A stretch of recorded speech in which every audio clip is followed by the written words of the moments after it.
5G is a weapon. It's used by the military. Do you know these 5G millimeter wave technologies are used to scatter crowds? You know, they drive up in this technology when they want to scatter a cloud, and they put out these frequencies in a much higher power than 5G will be initially with us, but the same frequencies. And people scatter because they get the feeling their skin is on fire. Because the human body, including the skin, is an antenna.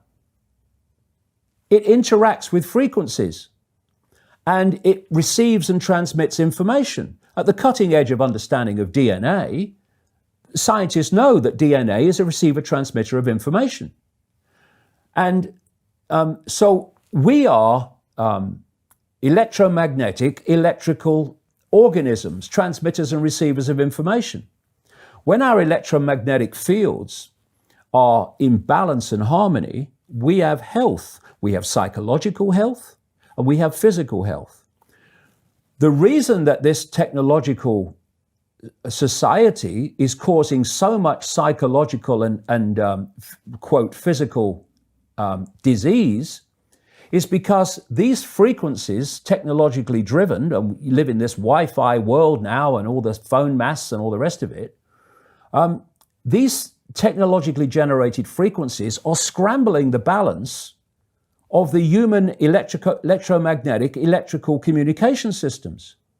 And if you scramble them, you create a state of disharmony, dis-ease, which plays through to physical and mental, emotional, psychological dis-ease. And there's another point to this. The brain processes information electrically. It communicates with the cellular structure electrically. And it operates within a certain band of frequency. If you can broadcast frequencies carrying information, this technology has long been known, carrying information and perceptions within the frequency that the brain decodes information, the brain will decode those frequencies and will have those perceptions. You can externally, even without connection to AI, although that's the piece de la resistance, if you like, that's the kind of holy grail. But even before that, you can influence people's perceptions externally by broadcasting these frequencies that we interact with, because we are antenna. Okay. Now, some decades ago, there was a guy who worked out the frequencies of different emotional states. This is long ago. I mean, it's very, very sophisticated now. So every thought, every emotional response is a frequency. It generates a frequency, and it is of itself a frequency. Hate is a frequency, and it's different to love. You know, when you are in a room and there's lots of aggression and conflict and hatred, you feel it. What do people say? Oh God, you can cut the atmosphere with a knife in there. That is because the frequencies of hate and conflict have been so generated, they have changed the electromagnetic field of the room. Okay, so 5G is going to be weaponized against us potentially. Yeah, but the point being that they worked out the frequencies of various emotions, including rage and what have you. And basically, they can play across a community these frequencies without anyone knowing, and it starts to have an effect, and it starts to build rage, it starts to build anger, and people might not realize why they're feeling it, but they start to feel it. And then what they do is they trigger that with an event, maybe some guy is attacked by the police or something, or somebody's arrested for something they didn't commit, and now there's the trigger.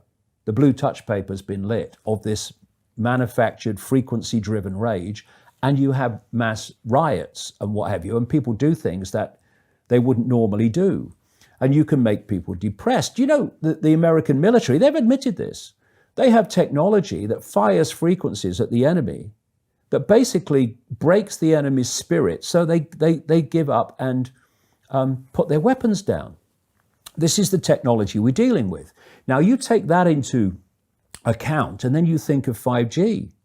First of all, 5G doesn't travel well because of the nature of its frequency. So instead of big towers, as we have now, broadcasting these frequencies long distances, it won't do that. And it doesn't go through solid objects, what we call solid objects, very well either.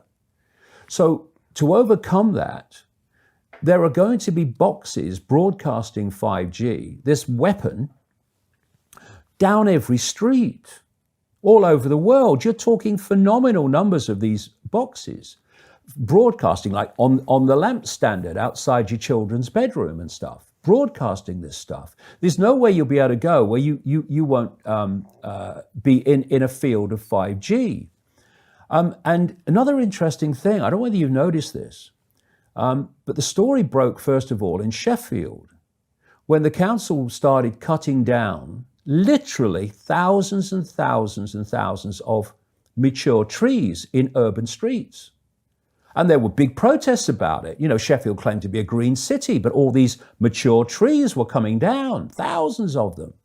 And my brother, he works as a call-out bus mechanic. So a bus will break down, they'll call him, he'll come down and fix it on the side of the road. So he's traveling all the time. And he's saying it's amazing how many mature trees are being cut down. Overwhelmingly in urban places. Now, the worst nightmare, I'm not saying cause and effect, but I'm saying think on it. The worst nightmare of 5G in a street is mature trees, because it can't get through them. They don't want urban trees for 5G because it won't go through solid objects very well at all, and it doesn't travel far. So we're going to have this explosion of 5G transmitters. And then, going back to what I said earlier, and they've admitted this too, there's going to be like 20,000 satellites up there beaming 5G at the Earth.